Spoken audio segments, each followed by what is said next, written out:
Conoscere il prima possibile il progetto definitivo dell'impianto di depurazione che l'Atto, d'accordo con il comune di Chiavari, ha intenzione di realizzare nell'area della Colmata Mare, a ridosso della scogliera.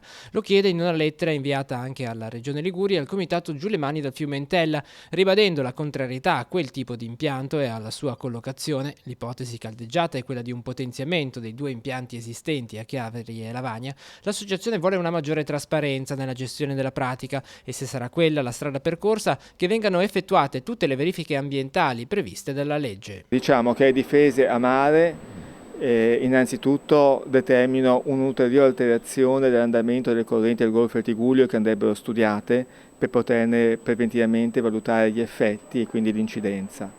Inoltre opere del genere necessitano della valutazione ambientale strategica e probabilmente anche della valutazione di incidenza ambientale come documenti preventivi e i cui esiti sono importanti per determinare in maniera più compiuta la fattibilità di un progetto. Il comune di Chiavari sembra orientato dunque verso un'ipotesi di comprensoriale tra Lavagna, Cogorno, Carasco e Chiavari nell'area della Colmata. Quali i rischi che voi denunciate e vedete in questo progetto?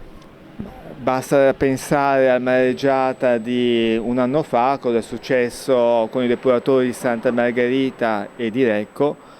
Per quanto è vero che sono previste delle difese a mare valutate dal sindaco di un costo superiore a 12 milioni di euro, ma anche la manutenzione di queste difese poi ricadrebbe da farsi probabilmente anno per anno, ricadrebbe sulle bollette degli utenti. Noi manderemo un'istanza appunto all'Atto e alla Regione proprio per evidenziare questi aspetti in modo che si ritorni ad una scelta più compatibile con il nostro territorio e che possa evitare con questi contenziosi che diventano poi inevitabili l'andare sotto sanzione per alcuni comuni, in primo luogo per Lavagna.